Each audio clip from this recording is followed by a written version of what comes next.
The laughter cut through the party like a knife, sharp and dismissive. Emma's perfectly manicured hand covered her mouth, but her eyes, cold and mocking, revealed her true feelings. The crowd around them fell silent, all eyes turning to watch the scene unfold between the beautiful socialite and the tired-looking man in the wrinkled button-up shirt. "I could leave you right now," she said, her voice carrying across the elegant living room. The man, Noah Bennett, stood straighter, his jaw tightening as he looked at the woman he'd been dating for the past 3 months. His voice was quiet but firm when he replied, "Go ahead.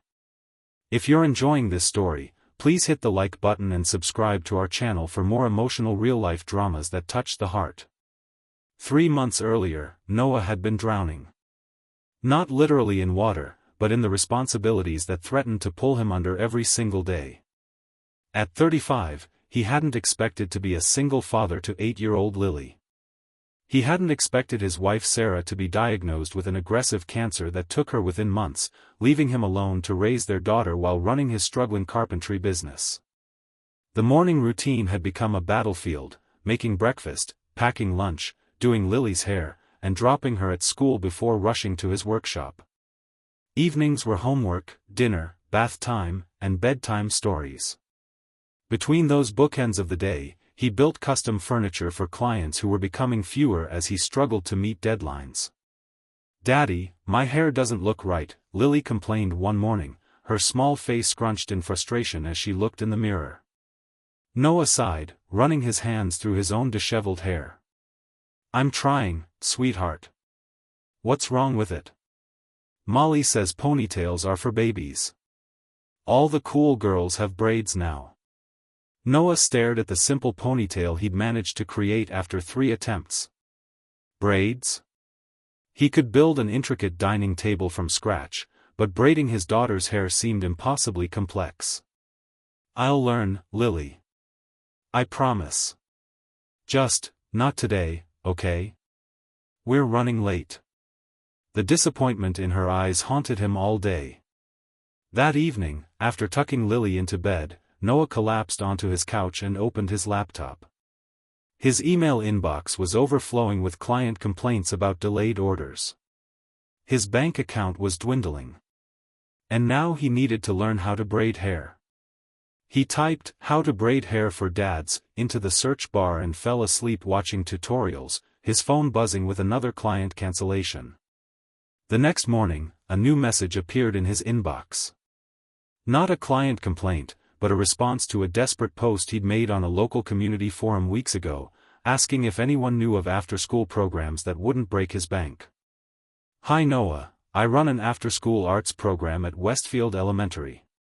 We have scholarship spots available, and I'd be happy to consider Lily. Would you like to meet to discuss it? Emma Richards."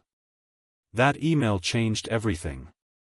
Emma was beautiful, confident, and ran a successful children's arts program. When they met at a coffee shop to discuss Lily joining the program, Noah found himself sharing more than he intended, about Sarah's death, about his struggles as a single parent, about the business that was slowly failing. Emma listened, her perfectly styled hair framing a face that showed genuine concern.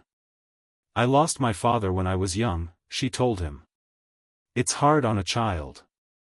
But Lily is lucky to have you fighting so hard for her." For the first time in months, Noah felt seen. Understood. When Emma offered Lily a full scholarship to the program, he nearly wept with gratitude. What began as a professional relationship quickly evolved. Emma started texting him with updates about Lily's progress, then about other things. She invited him for coffee again, then dinner. She was sophisticated in ways Noah had never been, knowledgeable about wine, art, and literature. Being with her felt like stepping into another world, one where grief and financial stress didn't exist. Lily adored Emma at first. "She taught me how to make a clay unicorn today, Daddy. And she knows how to do the coolest braids." Noah watched as Emma effortlessly twisted Lily's hair into an elaborate braid one afternoon, her fingers moving with practiced precision. "You're a lifesaver," he told her. Emma smiled. "I'm happy to help. You deserve some support, Noah. For a few weeks, everything seemed perfect. Emma brought color back into their monochrome existence. She introduced Noah to her friends, successful professionals who lived in the kind of homes he once dreamed of building furniture for. She helped him create a better website for his business and connected him with potential clients from her network. But small cracks began to appear. Emma would make subtle comments about his clothes, his home, his parenting choices. Wouldn't Lily be happier in a private school, or have you considered updating your wardrobe? First impressions matter in business. Each suggestion came wrapped in concern, making it difficult for Noah to object without seeming ungrateful. And perhaps she was right, he had been struggling, after all. Maybe he needed her guidance. The first major argument came when Emma suggested rescheduling his weekly movie night with Lily so they could attend a gallery opening with her friends. It's our tradition, Noah explained. Every Friday since Sarah died. It's important to Lily. Emma's smile tightened. Noah, networking is important too. These people could transform your business. Surely Lily would understand postponing for 1 week? He reluctantly agreed, and Lily's tears that night added another layer of guilt to his already burdened conscience. The gallery opening was elegant, filled with people who spoke confidently about investments and summer homes. Noah stood awkwardly in clothes Emma had selected for him, feeling like an imposter. He overheard her talking to a friend. He's rough around the edges, but I'm helping him. You should see the beautiful pieces he creates when properly guided. The words stung more than they should have. Was that how she saw him? A project to be refined? As weeks passed, Emma became increasingly integrated into their lives. She rearranged furniture in his home, replaced Lily's colorful artwork on the refrigerator with minimalist magnets, suggested Lily's beloved stuffed animals were cluttering her room. I'm just trying to help you both live better, she explained when Noah questioned these changes. Don't you want the best for Lily? Of course he did. But he began to notice Lily withdrawing, becoming quieter when Emma was around. One night, after Emma left, Lily asked in a small voice, Daddy, do you like our house better now? Noah looked around at the stylish but sterile space that had once been their cozy, if chaotic, home. Why do you ask, sweetheart? Emma says our house was messy before. She says Mom would want it to be prettier. The mention of Sarah in this context felt like a physical blow. Sarah, who had filled their home with colorful pillows and mismatched furniture that told the story of their life together. Sarah, who had valued laughter over order, creativity over perfection. What do you think Mom would want? Noah asked carefully. Lily considered this, twisting a strand of hair around her finger. I think she'd want us to be happy. Are you happy, Lily? His daughter's hesitation told him everything he needed to know. The party where everything finally shattered was at the home of one of Emma's wealthy friends. Noah had spent the day completing a rush order for a client, the first significant job he'd landed in weeks, and arrived late, exhausted but proud of his work. Emma greeted him with a tight smile. You couldn't have changed, she whispered, eyeing his work clothes with disapproval. I came straight from the workshop. I finished the Henderson commission, they loved it. Instead of sharing his excitement, Emma steered him away from a group of potential clients. Let's wait until you're more presentable before making introductions. Throughout the evening, Noah noticed Emma becoming increasingly irritated with him, his posture, his conversation topics, the way he held his wine glass. When he mentioned Lily's upcoming school play, Emma cut him off to change the subject. Later, he overheard her talking to a friend in the kitchen. It's exhausting sometimes. Like raising 2 children instead of dating a grown man. But he's got potential, and Lily is sweet. With the right guidance. Something broke inside Noah. All these weeks, he'd been so grateful for Emma's presence that he'd ignored the growing discomfort, the feeling that he was constantly falling short. He'd allowed her to reshape his life, his home, even his relationship with Lily, all because he thought he needed fixing. He approached Emma as she rejoined the party, pulling her aside. "I think we should leave. Don't be ridiculous. The night is just getting started." "Emma, I'm tired, and I promised Lily I'd be home before she falls asleep." Emma's expression hardened. "You're always putting limitations on everything. This is important for my reputation, these are influential people. And Lily is important to me. She's my priority." That's when Emma laughed, that cutting laugh that silenced the room. "Your priority? Noah, you were barely keeping it together when I met you. You couldn't even braid her hair. I've done everything to help you both have a better life, and you can't do this one thing for me?" The room had gone quiet, guests pretending not to listen while hanging on every word. "I could leave you right now," Emma said, the threat hanging in the air between them. Noah felt a strange calm settle over him as he realized the truth. Emma had never seen him, the real him. She'd seen a project, a fixer-upper like the houses her friends flipped for profit. And in his gratitude and loneliness, he'd allowed himself to be renovated, his edges sanded down, his authentic self covered with a veneer that didn't belong. "Go ahead," he said quietly. Emma blinked, clearly not expecting this response. "What?" "Go ahead," Noah repeated, louder this time. "Leave. Because I just realized something, Emma. I don't need you to fix me. I was never broken." The silence in the room was deafening. Emma's face flushed with anger and embarrassment. "You're making a scene," she hissed. "No, I'm making a choice. For myself and for Lily." Noah turned and walked toward the door, feeling lighter with each step. Behind him, he heard Emma calling his name, her tone shifting from anger to disbelief. He didn't look back. The drive home was quiet, but for the first time in months, the silence didn't feel heavy with failure. When he arrived, he paid the babysitter and went to check on Lily. She was still awake, reading a book by flashlight under her covers, a habit Sarah used to have. "Hey, troublemaker," he said softly, sitting on the edge of her bed.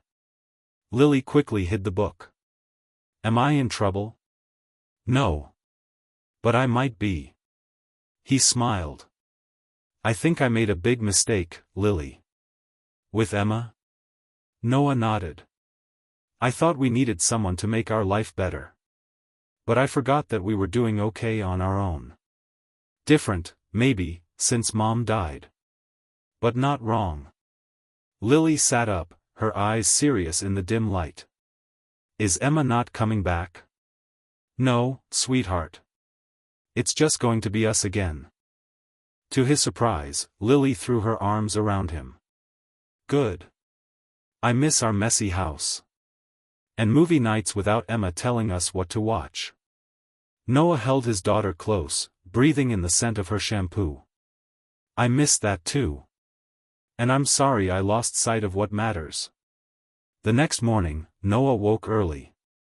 Instead of checking his email first thing, he went to Lily's room and gently woke her. "I have a surprise for you." In the kitchen, he had laid out a spread of pancake batter and toppings, chocolate chips, bananas, whipped cream, sprinkles. "Pancake art contest," he announced. "Like we used to do with Mom." Lily's face lit up. "Really? But it's messy." "Sometimes messy is good," Noah said, helping her onto a stool at the counter. "Now, what shape should we try first?" As they created increasingly ridiculous pancake shapes, laughing at their failures and celebrating their successes, Noah felt something healing inside him. They were going to be okay, not perfect, not polished, but authentically themselves. Over the following weeks, Noah made changes. He rehung Lily's artwork on the refrigerator. He returned the colorful pillows to the couch. He scheduled time each evening to practice hair braiding, his carpenter's fingers slowly gaining dexterity with his daughter's fine hair. His business began to improve too, not because of high-end connections, but because he refocused on what had made him successful before, quality craftsmanship and personal connection with clients. He created a portfolio showcasing the unique, character-filled pieces that represented his true style, not the sleek, impersonal designs Emma had pushed him toward. One evening, as he finished reading Lily a bedtime story, she asked, "Daddy, do you miss Emma?" Noah considered the question carefully. "I miss having another adult to talk to sometimes. But I don't miss feeling like I wasn't good enough." Lily nodded solemnly. "You're good enough for me. And you're perfect for me, kiddo." He kissed her forehead. "We make a good team." 6 months later, Noah stood in the school auditorium, watching Lily perform in the spring play. Her hair was braided, not perfectly, but done with love by his own hands. As she delivered her lines confidently, he felt a surge of pride so intense it brought tears to his eyes. After the performance, as children reunited with their parents in the crowded hallway, Noah knelt to hug Lily. "You were amazing, sweetheart." "Did I remember all my lines?" she asked anxiously. "Every single one. Mom would have been so proud." A voice behind them spoke. "She was wonderful." Noah turned to see a woman smiling at them, not Emma, but someone new. She had kind eyes and paint stains on her jeans. "I'm Mia," she said. "I teach art here. Lily's been coming to my after-school sessions." "She talks about you all the time," Noah said, standing. "Apparently, you're teaching them how to make papier-mâché monsters?" Mia laughed. "Recycled art. The messier, the better, I always say." "I like messy," Noah replied, surprising himself with the ease of the conversation. "Me too," Mia said, her smile reaching her eyes. As they chatted, Noah realized he wasn't trying to impress her or seeking her approval. He was simply being himself, a single dad who loved his daughter, who built furniture with his hands, who was still learning to braid hair but tried his best every day. And for the first time since Sarah died, that felt like enough. Later that night, as Noah tucked Lily into bed, she asked, "Did you like talking to Ms. Mia?" "I did. She seems nice. She doesn't try to fix people," Lily said matter-of-factly. "She says broken crayons still color." Noah smiled at his daughter's wisdom. "That's a good way to look at it." As he turned off the light and headed to his own room, Noah paused to look at a photo of Sarah on the hallway wall. "We're doing okay," he whispered to her image. "Not perfect. But real." And in that moment, he knew that walking away from Emma's laughter at that party had been the first step toward finding his way back to himself. Sometimes the bravest thing you can do when someone says they could leave is simply to say, "Go ahead," not as a challenge, but as an acceptance that not every relationship is meant to last, and that's okay. Because the most important relationship was the one he had with himself and his daughter. And that one was worth fighting for, worth protecting, worth keeping authentic, messy braids, pancake disasters, and all. If this story touched your heart, please like and subscribe for more content that celebrates the beauty of authentic relationships and the courage it takes to choose your own path. Remember, sometimes walking away is the beginning of finding yourself again.